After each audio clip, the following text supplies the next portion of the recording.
폭력 특별한 사람들의 이야기일까? 우리 대금부터 시작하겠습니다. 네, 이거 어떻게 이해나가는 거예요, 수업은? 응? 근데 이게 수업을 어떻게 진행하는 거예요, 그러면? 어떻게 진행하는 거야? 대금이 너가 진행하면 되지. 뭐 어떤 문제에 대해서 얘기해 보고 싶어, 대금이?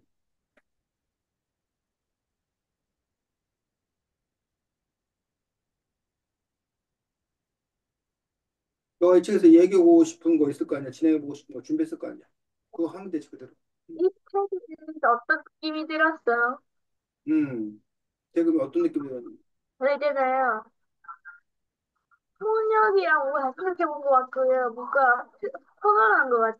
되게 상황을 꾸며서 보면서. 다시 천천히 얘기해 볼래?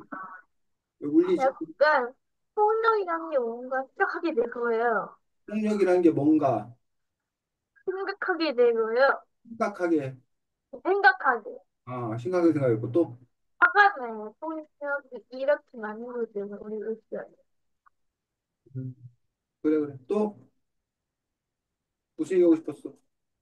또 너가 만약 폭력을 당한다면 어떤 길을 차고 싶어? 폭력을 당한다면 어떻게 대처하고 싶은가? 대금이는 폭력을 당한다면 어떻게 대처할 나는 거야?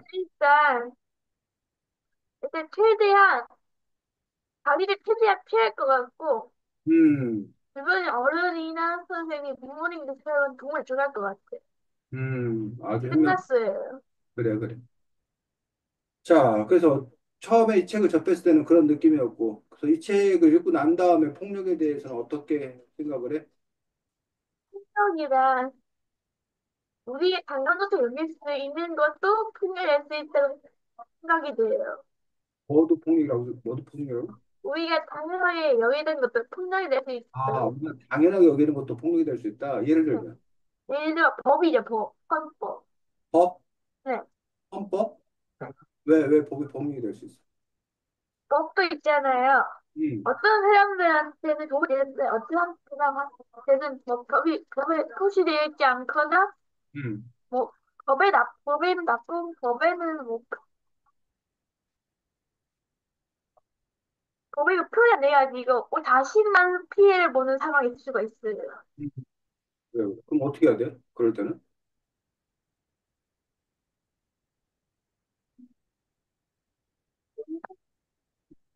법이 누군가에게 폭력이 된다는 건 어떻게 되는 거야?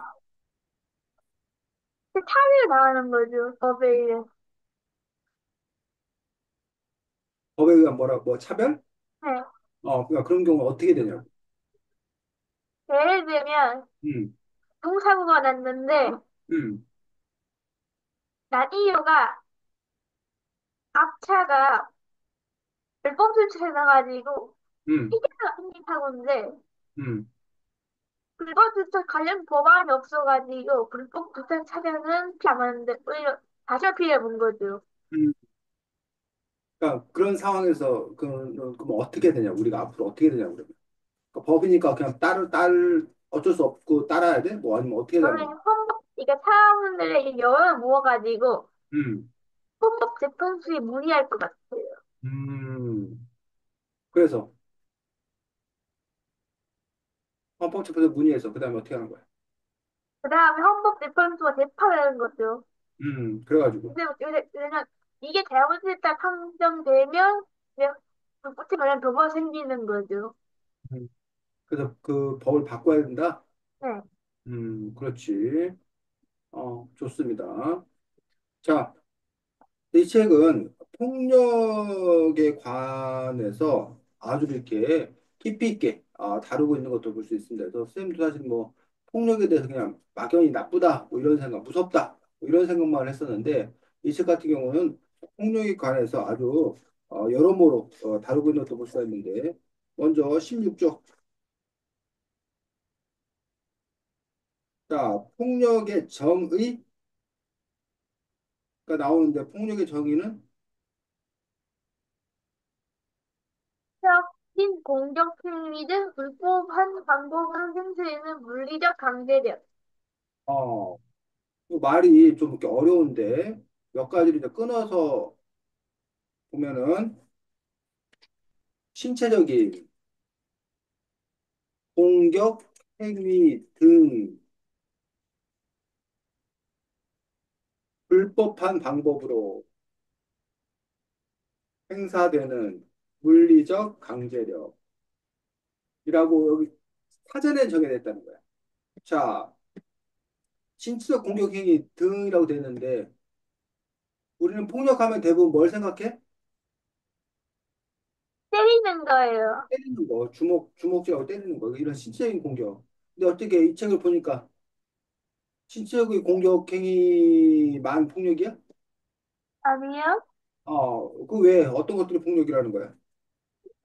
말로는 폭력을 할 수 있고, 어, 사이버에서도 폭력을 당할 수 있고, 그렇지. 그래서 이제 여기 이 등이라는 말이 중요하다는 거야. 신체적 공격 행위 말을 말하는 게 아니라 그 외에도 등이라는 거는 그는 신체적인 공격 행위가 우리가 흔히 가장 쉽게 생각하는 폭력의 어떤 그런 예이고 지금 대금이가 얘기했듯이 언어 폭력, 뭐 사이버 폭력 이런 그건 신체 공격 행위가 아니지만 직접적인 아니지만 신체 공격 행위. 그다음에 여기 무슨 방법으로? 불법한 방법을, 불법한 방법으로 이 얘기는 왜 나왔을까?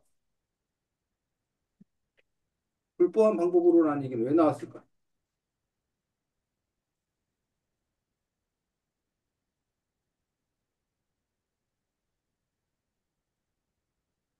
이 얘기는 왜 나왔을까? 불법한 방법. 불법한 방법으로라는 얘기는 반대로는 뭐가 있어? 불법의 반대말. 합법, 합법. 그럼 합법한 방법으로 행사되면은 그건 폭력이라는 거 아니라는 거야. 아니라는 거예요. 아니라는 거야. 사전에 정했다면. 그럼 합법적인 방법으로 행사되는 물리적 강제력 뭐가 있을까? 신체 공격행위 합법적인 방법으로 되는 신체적인 공격행위가 뭐가 있을까? 장난? 어? 장난이 합법이야? 혹시 이런 말 들어봤어? 네. 정당방위가 뭐야? 자신의 자신을 방어하기 위해서 어쩔 수 없이 내리는 거예요. 누가 갑자기 대금이를 때리려고 그래. 누가 대금이를 칼로 찌르려고 그래. 그래서 대금이가 그 사람의 손목을 비틀어서 칼을 떨어뜨리거나 발로 그 사람의 손을 차가지고 그 칼을 뺏은 거야. 그럴 때 대금이가 그 사람 손목을 비틀었으니까 그 사람을 발로 그 사람 손을 찼으니까 대금이가 폭력행위를 한 거야? 정당방위. 그거는 정당방위에 속하는 거기 때문에 자기 자신 지킨다면 이거는 불법한 방법이 아니라 합법적이기 때문에 그래서 그런 행위를 뭐로 보지 않는다? 폭력으로 보지 않는다는 거야. 네. 만약 이런 정당방위면. 이해가? 네. 자, 정당방위 말고 또 합법적인 거가 뭐가 있냐? 이 말도 알아? 네. 뭐야 이게? 어, 경찰? 어, 공권력, 경찰 시위 진압할 때, 폭력 시위 진압할 때. 경찰이나 군대 등이 합법적인 법의 절차에 따라서 뭘 했다. 그랬을 경우는 그런 공권력 같은 경우, 예를 들면 뭐 경찰이 도둑을 체포하기 위해서 강제로 수갑을 채웠다던가 제압을 했다던가 이런 거는 폭력이 아닐 거란 얘기. 됐니? 네. 행사는 물리적 강제력이라고 돼 있는데 물리적 강제력이라고 해서 이 책에서는 그러니까는 여기서는 지금 폭력의 범위를 좀 좁게 얘기하고 있는 거죠. 물리적 강제력이라는 건 실제로 이렇게 작용하는 어떤 그런 부분들인데 이거 외에도 아까 심리적인 폭력을 행사할 수도 있고 이 책에서는 그 폭력을 훨씬 더 넓게 다루고 있는 것들을 볼 수가 있습니다. 자, 그래서 쉬운 말로는 여기 뭐라고 되어 있냐면 물리적인 힘으로 다른 사람에게 해를 입히는 행위, 물리적인 힘으로 사람에게 해를 입히는 행위를 보고 우리가 이제 폭력이다라고 얘기했던 그런 부분을 볼 수가 있습니다. 자, 근데 이 폭력의 이제 종류가 여러 가지가 이제 나오는데 19쪽 여기 보면 주관적인 폭력과 객관적인 객관적인 폭력이 폭력. 나오더라니.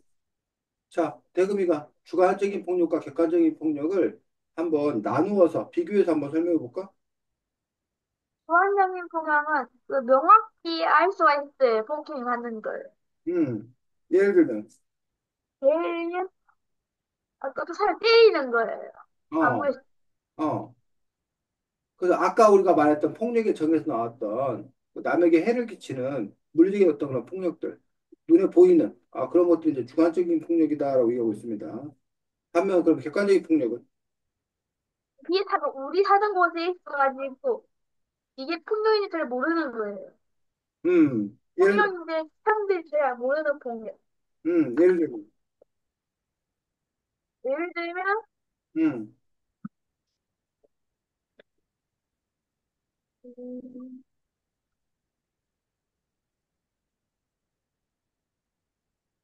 그 반장 선거 나갈 때 음, 공부를 잘하는 아이가 음, 너무 잘 남들보다 높잖아요. 음. 그러니까 공부 잘하는 보면 흉내낼 수가 있는 거예요. 이거. 왜? 왜 공부 잘하는 애가 반장되는 게 그게 폭력이야?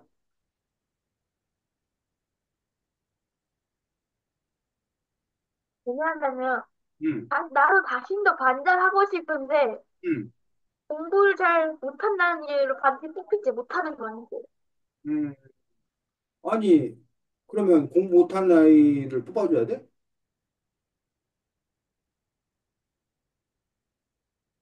공부 잘하는 뽑지 말고 어. 우리 반에 잘 읽을 사람 잘 읽을 할 수 있을 것 같은 사람을 뽑아야 되는 거예요. 그럼 거기서 뭐가 폭력적이라는 거야? 그 탑이라고 있는 거예요. 공부 잘하는 아이만 더할 수. 여기서 보면 공부 못하는 아이를 후보로 추천하지 않거나 반장 선거에 출마하지 못하도록 한다면 그것이 바로 폭력이 되는 거야라고 해서 야, 너는 공부 못하는 애가 뭘 반장을 나가? 어? 너 네 분수를 알아야지 라고 말했다. 그렇게 해서 걔가 비록 공부는 못하지만 아까 대그가 말한 대로 반을 위해서 봉사할 마음이 있고 반 아이들을 잘 리드할 수 있는 리더십이 있다. 그럼 그 아이가 반장에 나갈 수 있는 건데 공부 못한다는 이유로 그런 기회를 제한한다면 그것이 그 아이에게 폭력이 될 수 있다라고 얘기하고 있다는 거죠. 그래서 그 아이를 누가 신체적으로 때리지 않았어. 주먹으로 때리지 않았어. 욕하지 않았어. 그런데 그러한 반장 선거에 출마할 기회 자체를 주지 않는다라면 그것도 폭력이 될 수 있다라고 얘기하고 있고 그런 폭력을 무슨 폭력이라고 그런다고? 객관적인 폭력. 객관적인 폭력이라고 그런다는 거야. 어때? 대금이 그렇게 공부 못하는 아이는 뭐 예를 들면 반에서 뭐 10등 이상은 되어야 그래야 반장 선거에 나갈 수 있다라는 그런 규칙을 정했어. 그럼 그게 폭력적이야? 대금이 봤을 때?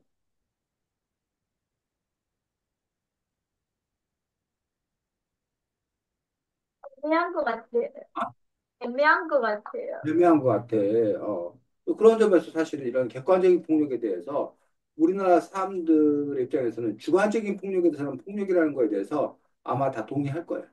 근데 이게 객관적인 폭력도 과연 폭력인 건가? 라는 부분들에 대해서는 이게 뭐 폭력이야? 라고 생각하는 사람도 있는데 이 책에서는 그 감수성이 아주 높아가지고 그거 역시 폭력이다. 그래서 우리가 그거를 폭력으로 받아들여야 된다. 그리고 그것에 대해서 조심해야 된다. 폭력 행사되지 않아야 된다. 라는 어떤 그러한 주장을 펼치고 있는 것들을 볼 수가 있습니다. 그러면 예를 들면 뭐 그 지금은 그게 풀렸는데 예전에는 육군사관학교, 공군사관학교 이런 곳에 여학생이 지원할 수 없었거든. 자기가 국군 장교가 되고 싶어도 그게 지원할 수 없었어. 그러면 그것이 폭력적이야, 폭력적이지 않아? 경기에 아? 폭력적이에요. 왜? 자신도 군인할 수 있는데 사실 열대라는 이유가 이유가 본인을 목표를 막는 건 차별이에요. 그것도 또 다른 어떤 그런 차별이라고 해서 그것들이 이제 폭력적이다라고 얘기할 수 있다는 거예요. 이런 식으로 이렇게 객관적인 폭력은 눈에 드러나지 않는다 하더라도 이렇게 제도를 통해서 기회를 제한하거나 이런 것들도 이 측에서는 폭력이라고 주장하고 있는 것들을 볼 수 있습니다. 자, 22쪽에는 또 어떤 폭력이 나와? 말과 죄로 폭력이 된대요.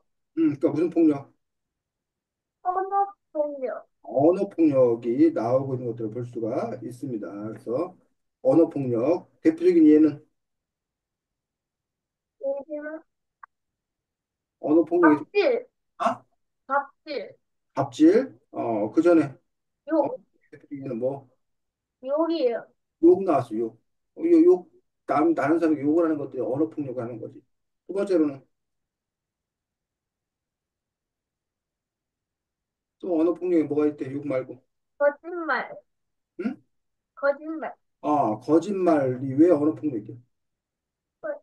어떤 사람이 부악하는 거짓말을 해가지고, 그러니까 사람 곤란하게 만들 수가 있어요. 어, 거짓말을 해서 뭐, 대금이는 세상에서 제일 잘생겼고, 대금이 세상에서 제일 친절하고, 대금이 너가 제일 멋져. 라고 어떤 사람이 얘기했어. 거짓말로. 폭력이야? 어? 아니요? 그건 왜 폭력이 아니야? 남한테 피해 피해 관계 아니야. 그, 음, 남을 도와주을 주려고 하는 거죠.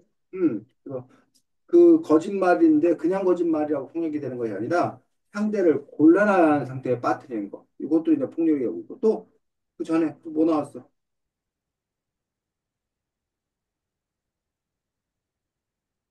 필요한 별명, 해주는데, 별명을 부르는 거. 근데 그 사람이 그 별명을 부르는 거에 대해서 동의해. 자기도 그, 좋아해. 그러면 그건 폭력이 아니지. 근데 그 사람이 싫다고 그러는데도, 야, 나 그 별명 싫어. 부르지 마. 라고 하는데도 계속 그 별명을 불러서 그 사람을 괴롭힌다라면 그건 역시 폭력에 속한다라는 얘기지. 또는 뭐 비방하는 말을 한다던가. 비방하는 말을 한다는 거 알아? 그, 악성, 나쁜 길, 어? 잘 모르겠어요. 어. 그래서 비방한 는 말을 하는 것들에서 남을 헐뜯고 비난하여 말한다라는 게 우리가 이제 비방한다라고 그러는데 야, 걔 뭐 너무 재수없지 않냐? 걔 뭐 생긴 것부터 뭐 이렇게 뭐 얘기를 한다던가 걔 입고 다니는 오빠 완전 그지야 뭐 이렇게 한다던가 이렇게 남을 헐뜯고 비난하는 거 이런 비방 이런 것들도 폭력의 일종이다라고 언어 폭력의 일종이다라고 얘기하고 있고 그다음에 아까 이제 대금이가 갑질 얘기했는데 갑질이 뭐야? 아무도 나를 나쁘게 판단하는 사람한테 폭언을 해가지고 이게 상처를 주는 거예요. 어. 그래서 대금이가 만약에 선생님한테 막 폭언을 했어. 갑질이 아니야? 일 수도 있죠. 대금이가 쌤한테 폭언을 하면 갑질일 수 있다? 네. 어. 대금이가 대금이 동생한테 막 폭언을 했어. 그럼 갑질이 아니야. 그거는, 어,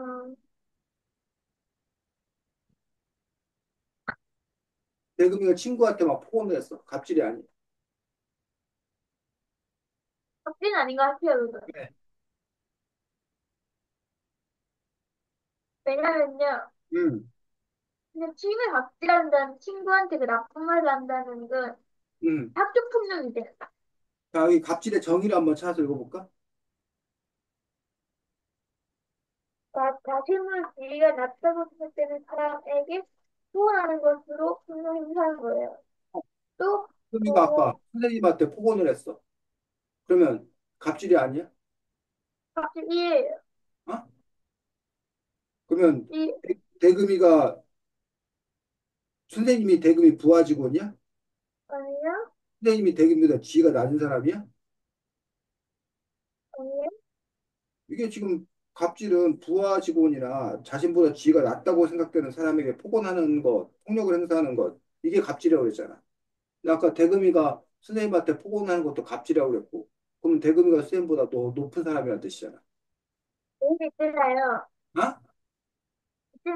있잖아요. 그 선생님이 학생한테 당연히 폭언이랑 다투가잖아요. 어, 그 유리 그 끈이 많이 침략이 끈이 너무 많이 떨려가지고 선생님이 근데 너한테 물어본 건 대금이 너가 선생님한테 폭언을 하면 그게 갑질인 거 아닌가를 물었잖아.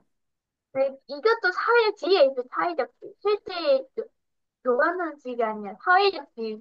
그 사회적 지위가 그러니까 대금이가 선생님보다 높냐고. 네, 그래? 학생이 선생님 가르침하는 건데 선생님이 나쁘면 선생님이 앞서가야 돼요. 자, 아니, 그 어린이는 조금 어린 대금이는 우리는 그렇게 어린 생각하는, 학생이 없기 대금이가 때문에 그렇게 생각한다고 하니 선생님 할 말이 없는데 보통 여기 보면 부모가 자녀에게 함부로 말을 하거나 선생이 학생을 비하하는 말을 하는 경우 사회적 지위를 이용한 폭력을 행사하는 것이기 때문에 그게 바로 갑질이다라고 했다는 거예요. 부모가 자식에게, 선생님이 학생에게. 그러니까 사회적 지위가 부모가 더 자녀보다 높고 선생님이 학생보다 사회적 지위가 더 높다고 생각한 거예요. 근데 이제 대금이는 그거에 대해서 아니다. 학생이 쌤보다 사회적 지위가 더 높다라고 얘기를 하고 있는데 대금이가 생각하는 사회적 지위가 뭔지를 잘 모르겠습니다. 그래서 학생이 쌤한테 뭐라고 그러는 건 그건 갑질이라고 안 해. 그래서 갑질이라는 말이 되려면 그러니까 권력 관계에서 즉 더 많은 권력을 갖고 있는 사람이 부모님이 뭐 기본적으로 너희들 말 안 들으면 야 너 그러면 밥 먹지 마. 너 집에서 나가. 이런 권력을 행사할 수 있잖아. 선생님 역시 야, 너, 응? 나가. 너 배우러 오지 마. 너 퇴학시킬 거야. 이런 권력을 행사할 수 있는데, 또 학생이 선생님에 대해서, 또는 자식이 부모에 대해서 어떠한 그 권력을 행사할 수 있다는 건 선생님이 조금 이해가 잘 안 됩니다. 어쨌든, 선생님이 지금 얘기하고 싶은 거는 갑질이라는 게 친구 관계나, 동생과 오빠 사이 어떤 그 개인적인 사적 관계나, 이런 거를 보고 우리가 갑질하네라는 그런 표현을 안 쓴다는 거야. 엄밀하게 말해서 갑질은 회사 상사가 부하 직원에게, 부모가 자식에게, 선생님이 학생에게, 그래서 더 높은 지위에 있는 사람이 낮은 지위에 있는 사람을 괴롭히는 것. 이걸 보고 우리가 갑질이라고 얘기한다는 거지. 됐니? 어. 자, 이런 갑질들도 다 폭력, 언어 폭력 중에서 이제 갑질도 이제 언어 폭력이라고 얘기하고 있는 것들을 볼 수가 있습니다. 자, 24쪽. 그래서 이러한 언어 폭력 이런 것들을 특별히 뭐라고 그래?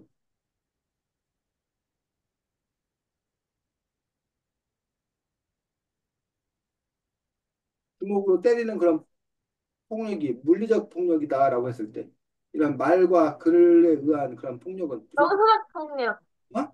정서적 폭력, 정서적 폭력이라는 용어 나왔어 여기 24쪽에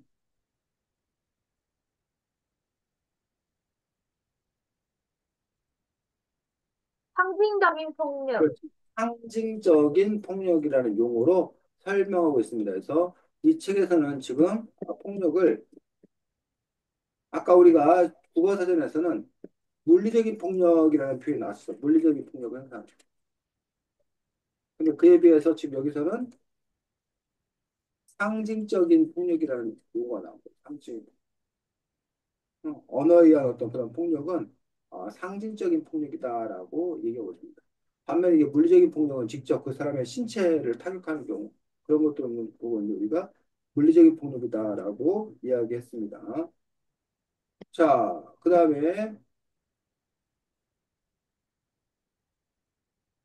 25쪽에 제목이 뭐야? 불평등도 폭력이에요. 자, 이 책에서는 지금 불평등도 폭력이다라고 얘기하고 있습니다. 그래서 우리가 아까 욕하는 거. 아니면 뭐 때리는 거 이런 거야 우리가 이제 언어적인 폭력이나 물리적인 폭력이 폭력이 될 수 있다라고 생각하는데 자 불평등도 폭력이다라는 말에 대해서 대금이 불평등도 폭력이라는 말이 무슨 뜻인지 설명해 보고 이것에 대금이가 동의하는지 아니면 그렇지 않은지 또 얘기해 볼까? 그냥 폭력이라는 거가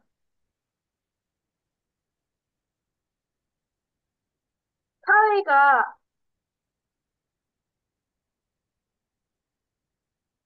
큰,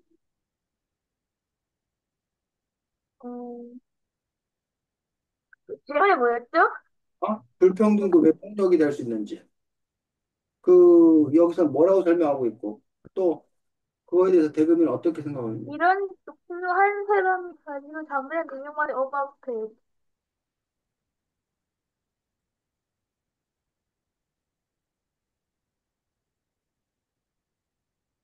자, 불평등 폭력은 뭐라고? 불평등한 폭력은 질문이 뭐였죠? 응? 질문이 뭐였죠? 불평등한 폭력이 뭔지를 왜 불평등이 폭력이 되는지를 설명해보고 이러한 불평등도 폭력이 될 수 있다는 이 저자의 주장에 대해서 대금이는 어떻게 판단하냐고.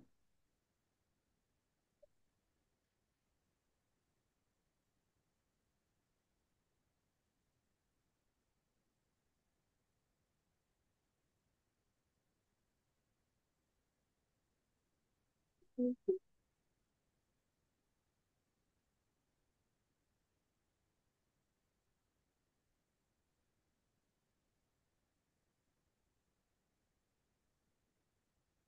아닌 것 같은데 여기 25쪽 책 읽어보면 불평등이 왜 폭력인지 질문이 뭐였죠? 지금 네 번째 알려주는 건데 대금아 뭐가 문제? 까먹어요. 응? 까먹어요. 너가 지금 나한테 폭력을 행사하고 있는 거 아니야 지금 이거? 아니에요. 자 기억이 안 나요. 제목이 불평등도 폭력이라고 했잖아. 네.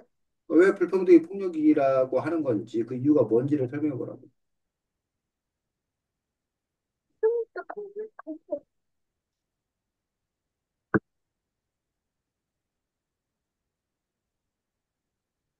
아까 우리가 반장 선거 같은 경우 했잖아. 네. 공부를 못한다고 해서 반장 선거 나갈 기회조차 없다. 그럼 그게 바로 뭐야? 불평등이. 불평등이고 그게 폭력이라는 거야. 네. 이쪽에서는 지금 뭘 예를 들어놨어? 아까는 그 반장 선거 예를 들어놨었는데 여기 25쪽에서는 뭘 예를 들어놨어? 노비예요. 또비 같은 경우에 또비로 태어났다는 이유만으로 그 사람의 재능이나 실력이 있는데도 불구하고 과거 시험도 못 보게 한다. 라고 한다면 그건 역시 불평등이고 그건 역시 폭력적인 거다라고 말할 수 있다는 거예요. 그래서 빈부의 차이, 빈부가 뭐야? 약간 부대랑 돈이 많은데 돈 적은 사람. 가난할 빈자고 부가 부유할 부자지. 가난과 부유 그 차이가 신분과 능력의 차이로 작용하고 미를 제한해 버리고 이렇다면 그건 역시 폭력이 된다라고 이야기하고 있습니다. 자, 26쪽에 보면 또 다른 예를 막 많이 드러났지. 26쪽에 보면 또 불평등한 폭력에는 뭐가 있대? 같은 한 조직이 경쟁이 어려움에 처했을 때 구성원들 임금을 경쟁하고 심지어 화감한 것으로 설정한대요. 근데 왜 그게 불평등한 폭력이야? 이런 결정은 고용주랑 상부에서 정하고 승부를 했기 때문에 그 음, 하위 피해에 들어올 신입 직원이라든지 아직 상부에 가지 못한 직원들 이게 절대로 가능하지 않는 거죠. 음. 그래서 결국은 뭐 이렇게 회사를 살리기 위해서 뭐 임금을 깎자, 누구를 해고하자, 라는 것들이 일방적으로 결정되고 그걸 따를 수밖에 없다라면 그건 역시 폭력적인 거다라고 이 책에서는 지금 주장하고 있는 것들을 볼 수가 있습니다. 또 어떤 걸 예를 들었어?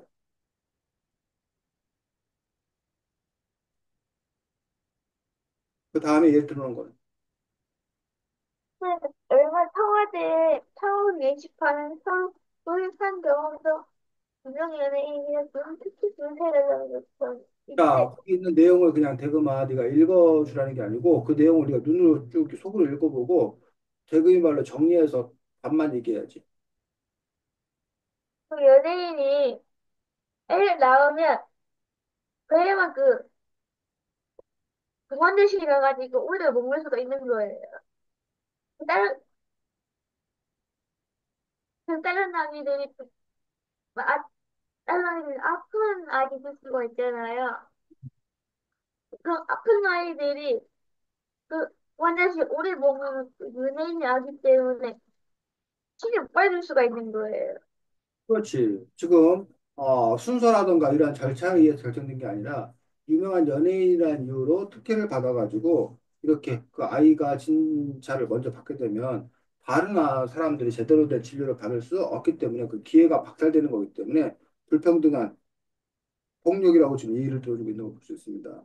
그 전에도 지금 보니까 정부가 특정 기업에만 유리한 환경을 제공해서 그 기업만 입찰하게 한다던가 그 기업에게 일감을 몰아준다던가 했을 때 다른 경쟁하는 어떤 그런 기업들이 불평등을 당하게 되는 거고 그건 역시 폭력이다라고 지금 이 측에서는 주장하고 있는 것도 볼 수가 있습니다.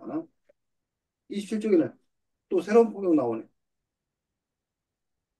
아무튼 그, 어? 그 정부 또 있잖아요. 음. 경찰 만들잖아요. 응? 정책 만들, 더 정책 어. 만드는데 그때 국회의원들만 상의하는데 음. 때로 어떤 목들은 소수 사람들이 손해 볼 수가 있잖아요. 홍대 사람이 손해를 본다고? 희생을 가질 수가 있는데 음. 근데 이제 보면 그 정치 음. 대부분이 그 소수의 건이 개입되는 경우도 있대. 있을 수 있어요. 그랬을 경우 이런 폭력을 무슨 폭력이라고 그래? 이런 생각이 27쪽에 그런 폭력을 특별히 뭐라고 부르는데?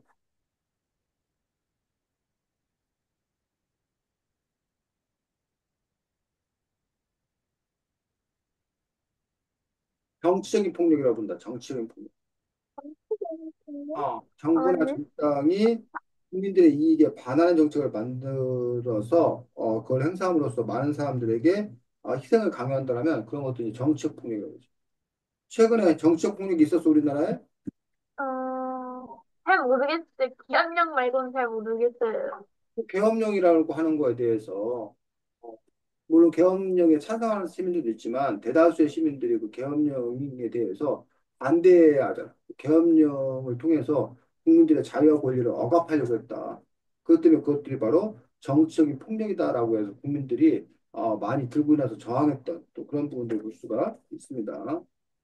자, 뭐 이런 식으로 지금 보니까 여러 가지 그 폭력에 관해서 나와 있는 걸 볼 수가 있습니다. 그래서 뭐 재개발하려고 하는데 주민들을 좋게 하려고 재개발하는 것이 아니라 거의 특정한 건설업체라던가 이런 곳들 몇몇 곳만 배불리게 하려고 그런 정책 개발했다. 그러면 이제 다수 시민에 대한 정치적인 폭력이다라고 이야기할 수 있는 것들 이런 식으로 여러 가지 그 이해를 들어놓았습니다.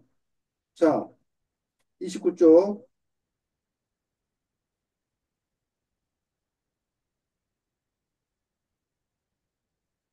두 번째 문단 여섯째 줄 여섯째 줄 이러한 불평등과 불공정한 구조의 폭력은 그거 한번 읽어볼까?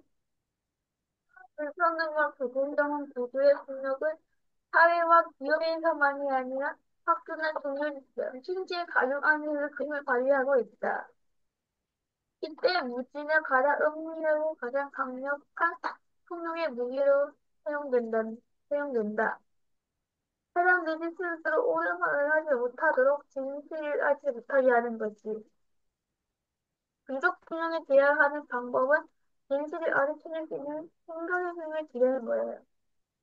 이제는 비평적인 사회관인데 틀린 사고는 어떤 사건이나 일견에 대해 겉으로 드러난 것으로 하는 의미가 아니라 더 깊이 담겨있는 동기나 이유 파악할 수 있는 생각이야. 우리가 어떤 일을 하는 이들에 대해 진실을 하고 제대로 판단할 수 있는 생각의 습관과 폭력을 나중에 되는 거다. 그래서 29쪽에 지금 아주 중요한 단어가 하나 나왔지. 뭐, 무지, 어? 무지, 무지, 무지보다 더 중요한 단어가 있지.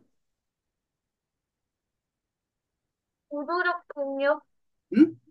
부도덕 폭력, 구조적 폭력. 또 더 중요한 단어. 비평적인 사고, 비평적인 사고가 뭐야? 어떤 일이 생겼는데 응, 겉으로 드러난 것만 생각하는 게 아니라 응. 그 숙이 감춰져 있는 되게 동기나 의도가 좀 파악할 수 있어야 돼요. 그렇지. 그래서 어떠한 사람이 뭘 훔쳤어. 도둑질을 했어. 그렇게 봤을 때, 아, 그 사람이 나쁘다. 왜 도둑질 하냐? 라고 우리가 생각할 수 있어. 근데 그 사람이 도둑질한 이유를 알아봤더니 그 사람이 공장에서 일을 했는데 월급을 계속 못 받은 거야. 그런데 정부나 이런 데서는 그 사장한테 월급을 빨리 받아주려고 노력도 하지 않는 거야. 이 사람이 이제 굶어 죽을 수 없으니까 굶다가 어쩔 수 없이 너무 배고파서 뭘 이렇게 훔쳤어. 그럴 때 이제 우리가 그 이 사람이 남의 물건 훔쳤기 때문에 이 사람이 폭력적이다. 이 사람이 나쁘다라고 생각할 수 있지만 그 사람을 바로 이렇게 도둑으로 내몬 그 구조적인 문제. 그런 임금을 제때 안 준 어떤 그런 문제들이 있다는 거지. 그때 이런 구조적인 폭력이 뭔가를 알아차리고 어? 그 문제들의 어떤 그런 본질을 해결하기 위해서 애쓰는 것들 이런 것들을 보고 우리가 비평적 사고라고 한다는 거죠. 됐어?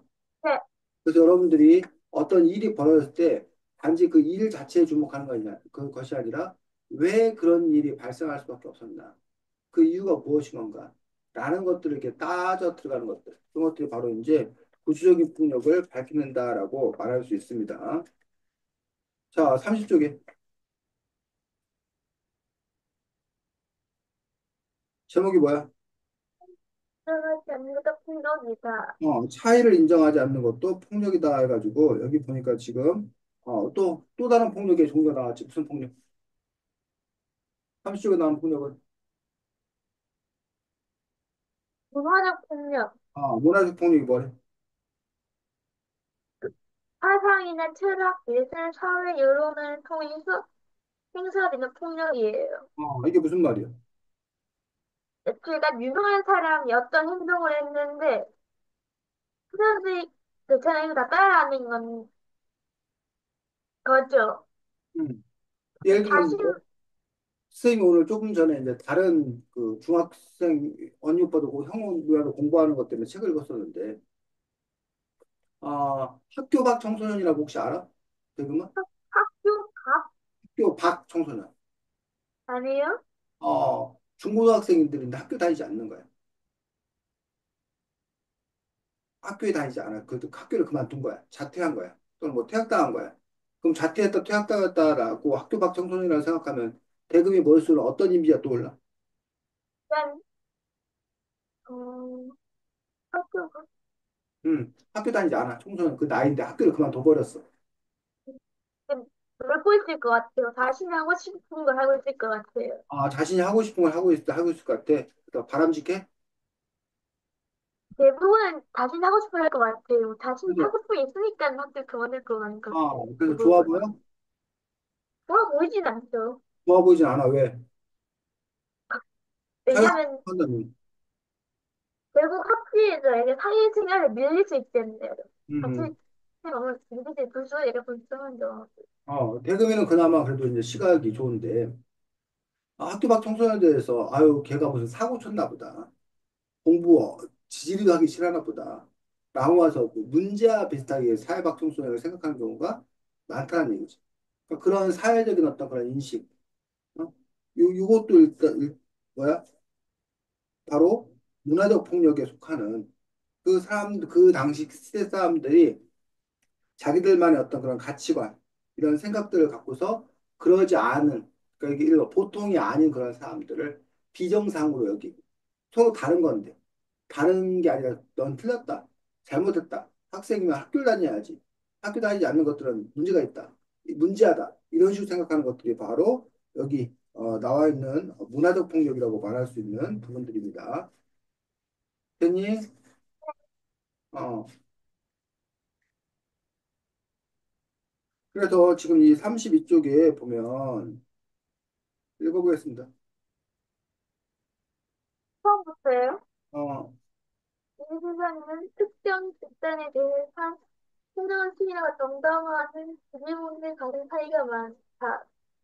주로 소수자 집단이 폭력의 대응되기 또한 한다. 예를 들어 동성애형 또는 특정 인종, 심지어 아동과 여성 등 열등한 존재로 매척받아 왔다. 게다가 이러한 몸과 풍경에 동조하지 않으면 개인주의 낙인찍기 공동체로부터 배척당할 수 있다는 두려움을 조작, 불량해 아마도 웨스트리 드럼을 가장 잘 이용하고 있는 문화 집단은 또래 집단과 도심도 집단. 자, 거기까지. 그래서 주류 문화라고 하는 어떤 그런 부분들에 대해서 그 주류 문화를 따르지 않는다는 이유로 소외시킨다거나 그러면 이것들도 역시 폭력이다, 폭력의 일종이다라고 이제 이 책에서는 또 주장하고 있는 것들을 볼 수가 있습니다. 자, 36쪽.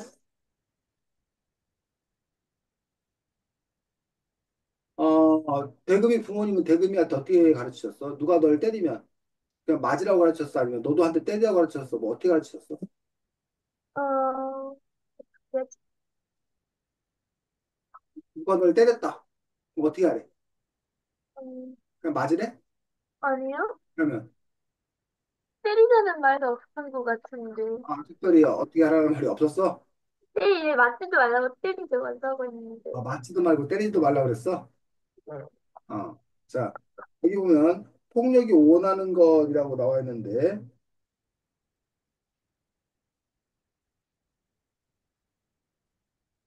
자, 36쪽에 거기 읽어보겠습니다. 첫 소절부터. 이렇게 달리는 없어지기 바라지 않는다. 그래서 사람들이 폭력을 행사하면 그에게 또 다른 폭력으로 맞서게 한다. 사람에게 폭력이 필요하다고 판단하도록 동기가 이해를 만들어주는 거다. 그래야만 폭력이 사람들 사이에서 계속할 수 있기 때문이다. 이게 뭔 말이야? 근데 폭력으로 맞서게 하려고 하는 거예요. 어, 그래서 아까 그 이른바 정당방위. 네가 때렸으니까 내가 때리는 거다. 라고 하는 것들. 그런 부분에 대해서 그건 오히려 누가 원하는 거라는 거야? 폭력이에요. 어? 폭력이에요. 즉, 폭력이 오히려 그것들을 원하는 거다라는 얘기. 여기서 보면 가장 빠르고 효과적인 방법이다. 어쩔 수 없다. 정당하다. 나쁜 사람 가장 빨리 끝낼 수 있다. 그러니 뭐 폭력을 행사해야 된다라는 주장에 대해서 이 책의 저자는 찬성하는 거야, 반대하는 거야?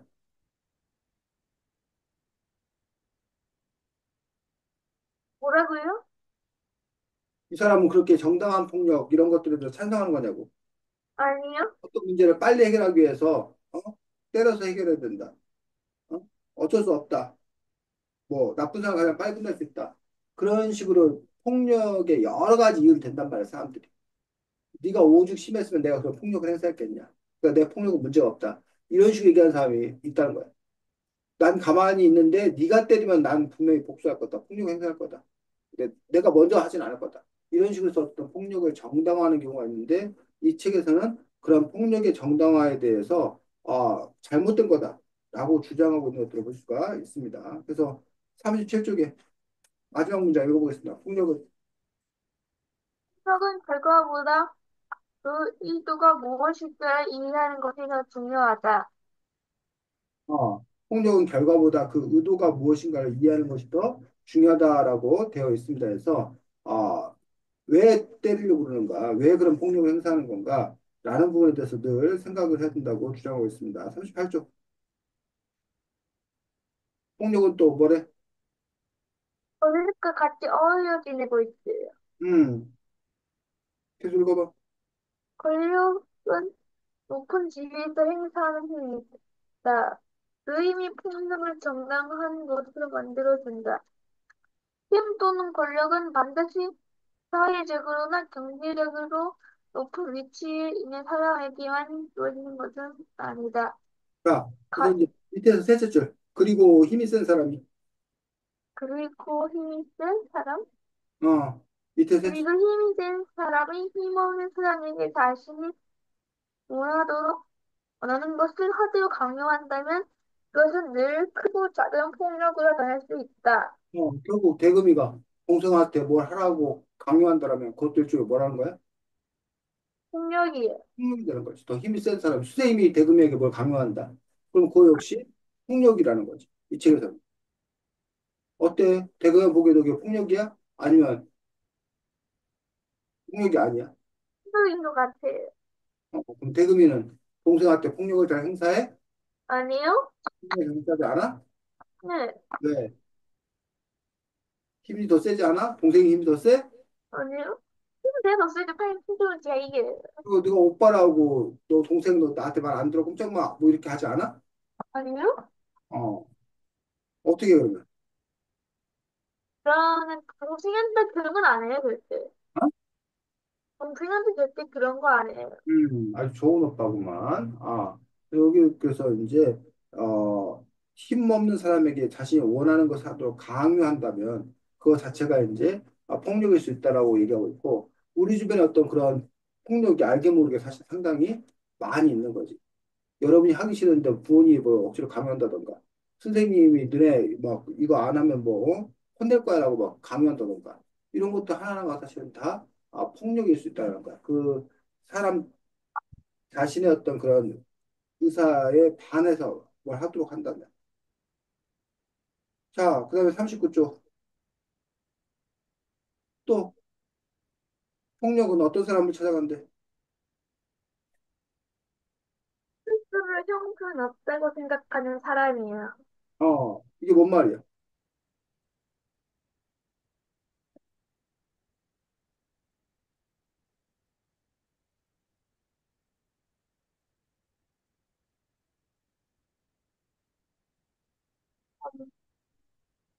이렇게 자신의, 그 사람을 찾아가서 폭력이 그들 유혹한다는 게 무슨 말이야?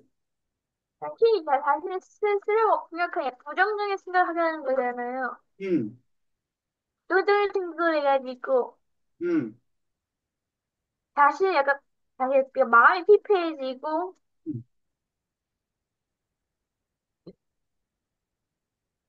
약간 흥미를 행사하는 게 피폐해지고, 이거 뭐라고 해야 지 그래서 이른바 그 자존감이 낮은 사람이라던가 불만이 많은 어떤 그런 사람들이 이 세상을 다 내가 망가뜨려 버리고 싶다. 라는 마음을 갖게 되는 것들. 그러면서 오히려 이제 좀 이렇게 힘든 사람들, 이런 사람들이 화풀이, 분노, 이런 것들을 사회 표현을 하더라는 거예요. 그런 것들도 일종의 폭력이기 때문에, 폭력이고, 그 사람들이 바로, 그렇게 이렇게 폭력 성향을 이렇게 분출시키는, 그 화를 이렇게 바깥으로 뿜어내는 그런 부분들에 대해서 얘기하고 있습니다. 사회 쪽에 왜 제목이 대표되는 폭력이야?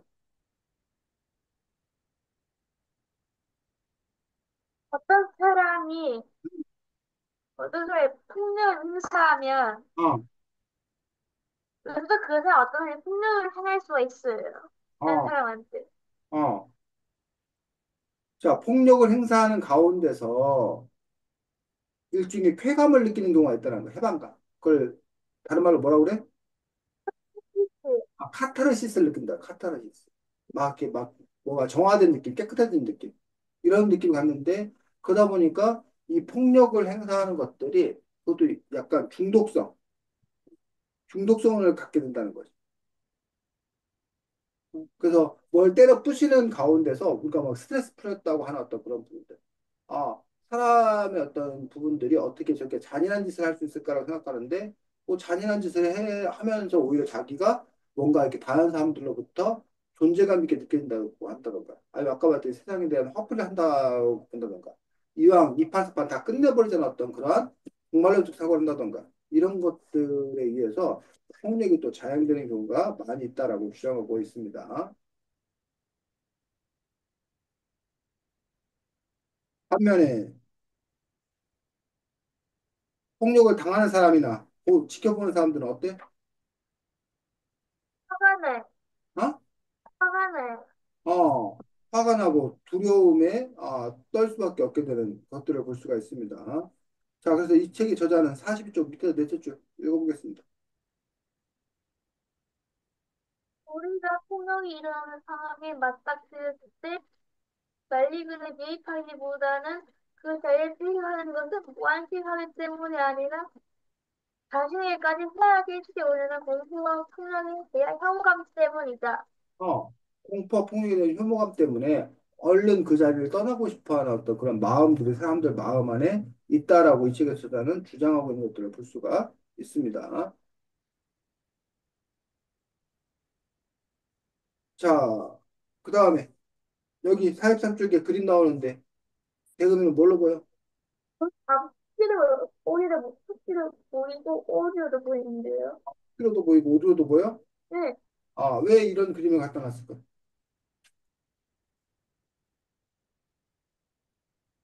어, 아무리 같은 것이라도 사람이 보는 것에 따라 다르게 보일 수가 있기 때문이에요.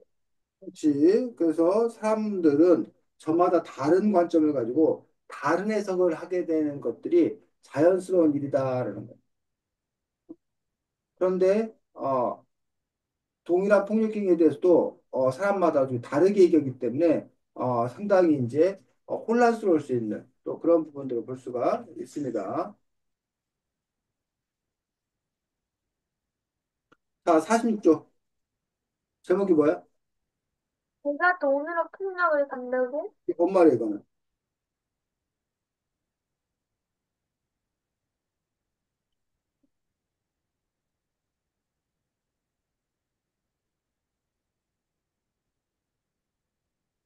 내가 돈으로 폭력을 산다고 하는 말, 이 말은 무슨 말이야?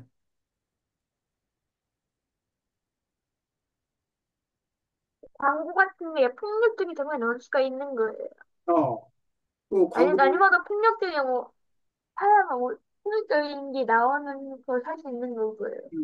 만화나 영화나 게임 이런 것도 안에 이제 폭력적인 내용들이 아주 많이 들어있다는 거지. 근데 그것들 하기 위해서 내가 비용을 지불한 거기 때문에 결국 내가 돈으로 폭력을 산 꼴이나 마찬가지다라고 이 책에서는 주장하고 있는 것도 볼 수가 있습니다. 그래서 이렇게 어렸을 때부터 미디어 폭력에 일찍부터 노출이 되면 폭력에 대한 감각이 무감각해진다는 거예요.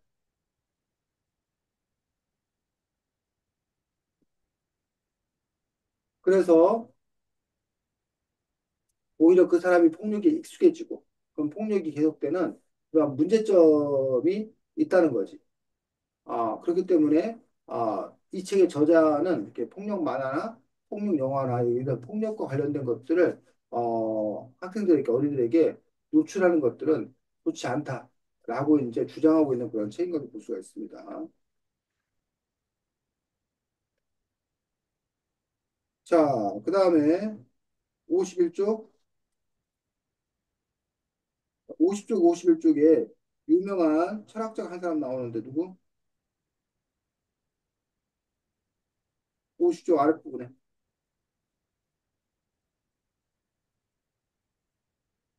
아렌트, 한나 아렌트라는 정치 철학자인데 들어봤어? 아니요? 한나 아렌트라는 사람이 있는데 이 한나 아렌트라는 사람이 이제 밝혀낸 것 중에 뭐가 악의 평범성이라는 말이 있어. 뭐라고? 악의 평범성. 시험범정, 음. 그러니까 우리가 만약에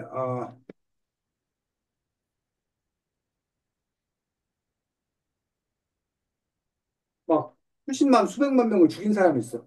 네, 그럼 그 사람이 어떤 사람일 것 같아? 네가 보기에 수십만 수백만을 죽인 사람이 있어. 그럼 그 사람이 무서운 사람일 것 어? 같아요. 무서운 사람일 것 같아요. 엄청 무섭고 엄청 끔찍하고 막 이런 사람 같아. 인정머리하고는 하나도 없고 아주 그냥 무시무시한 사람일 거야. 그런데 한나 아렌트가 히틀러 밑에 있던 독일 군의 중요한 그 사람을 에 대한 재판에 참가했는데 그 사람이 그렇게 무시무시한 괴물이 아니더란 얘기. 그냥 자기 가족들에게는 너무나 잘하는 게 아빠더란 얘기. 이웃들에게 친절한 사람이더란 얘기. 근데 그런 사람이 어떻게 수, 수백만 명을 죽이는 그런 일에 참여할 수 있었냐는 얘기죠. 그러면서 이제 이 한나 아렌트가 발견한 사실이 뭐냐면 바로 악의 평범성이라는 거. 즉 악한 건 우리가 TV에서나 보듯이 막 조폭이나 뭐 이런 아주 끔찍하게 나쁜 사람, 물론 그 사람들도 죄를 저질 수 있지. 근데 다수였던 그런 사람들이 죄를 저지르는 걸 보면 그거는 뭐야? 악의 평범성이라고 하는 점에서 악한 사람, 폭력적인 사람만 폭력을 저지르고 악한 짓을 저지르는 게 아니라 상황에 따라서는 누구나 어떤 그런 악한 일을 저지를 수 있고 폭력에 빠질 수 있다는 것들. 그 점을 늘 경계해야 된다라고 이 책의 저자는 주장하고 있는 것도 볼수 있다는 거예요. 그리고 최근에 아까 이제 계엄령 얘기 잠깐 했었는데 뭐 그 계엄령을 따른 군인들 있잖아, 군인들. 어, 그 사람들은 명령이 내려왔으니까 명령에 뭐 해야 된다? 복종을 근데 해야 된다. 그러니까 나는 명령대로 한 것뿐이다. 라고 주장하지만 그런 식의 명령을 수행했기 때문에 아까 얘기했듯이 나치 히틀러가 수백만 명의 유대인들을 학살할 수 있었던 이유라는 거죠. 근데 그 주장이, 그 지시가 부당한 지시면 어떻게 돼? 어떻게 된다는 거야? 부당한 지시면. 안 되지 않아요? 아? 따르면 안 되지 않아요? 따르면 안 된다는 거예요. 근데 나는 그냥 명령 받았으니까 부당하건 정당하건 관계없이 난 명령 받은 대로 하겠다. 라고 하는 것들에 대해서 지금 한쪽에서는 우리나라도 의견이 나뉘고 있어. 한쪽에서는 그냥 명령을 따른 거니까 그냥 봐줘야 된다. 용서해야 된다. 아니다. 잘못된 명령인지 따져보지도 않고 무조건 따른 것은 그 사람 잘못이다. 그러니까 그 사람도 처벌을 받아야 된다는 어떤 그런 주장들. 그 점에 있어서 이제 우리가 생각해 볼 수 있는 어떤 그런 지점들은, 대금이도 마찬가지라는 얘기지. 대금이가 부당한 부탁, 잘못된 명령, 이런 걸 받았을 때, 친구 부탁이니까, 아니면 선생님이 명령하신 거니까, 나는 그냥 이것이 잘한 일건 잘못한 일건 관계없이 나는 그냥 그 일을 묵묵히 최선을 다해 하겠다. 아니면 친구의 부탁이나 선생님의 말씀이라 하더라도 대금이가 판단해 보았을 때 그 일이 올바르지 않은 일이면 나는 거절하겠다. 거부하겠다. 라는 부분도 있을 거는 대금이는 어느 쪽이야? 저는 거부할 것 같아요. 어? 저는 거부할 것 같아요. 어. 거부했을 때 근데 거부 못하는 사람도 많거든? 거부 못하는 사람들은 왜 거부를 못할까? 사실 제가 그 사회 얘가 수은을 입을 것 같아서요. 아? 수은을 입을 것 같아서요. 어. 괜히나. 또 친구들이 대금이 너 보고 야 우리 저희가 그 편의점 가서 우리 초콜릿 좀 몰래 훔쳐서 먹자. 그 친구들이 우리로 몰려가는데 대금이가 아니야, 도저히 나쁜 거야. 난 안 할 거야. 라고 하는 게 맞는 거잖아. 근데 그렇게 됐을 때 어떻게 돼? 왕따 같을 수도 지금 있어요. 왕따가 될 수 있다는 얘기야. 그러니까 왕따 되는 게 두려워서 그냥 자기가 뜻하지 않아도 그냥 같이 뭐 훔친다던가 이런 경우들이 종종 있다는 거지. 그냥, 난 친구들이 하자는 대로 했어요. 친구들이 이럴까 봐요. 근데 그걸 역시, 그렇게 하게 되면 이른바 얼마든지 대금이가 그런 나쁜 일을 저지를 수 있다는 거야. 어, 뭐 친구들이 누굴 왕따시킨다. 그 사실은 어느적 폭력을 한다. 그럴 때 나도 같이 걔를 놀리지 않으면 자기도 왕따당할 것 같으니까 그 어느적 폭력을 함께 행사한다던가 이런 식으로 평소에 그 사람이 꼭 나쁜 사람이 아닌다 하더라도 이렇게 물이라던가 아니면 문화라던가 분위기 이런 거에 휩쓸려 가지고 이런 폭력을 행사할 수 있다는 것들.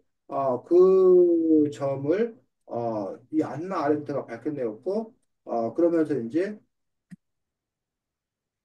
그래서 어쩔 수 없다는 거야. 그러면 안 된다는 거야.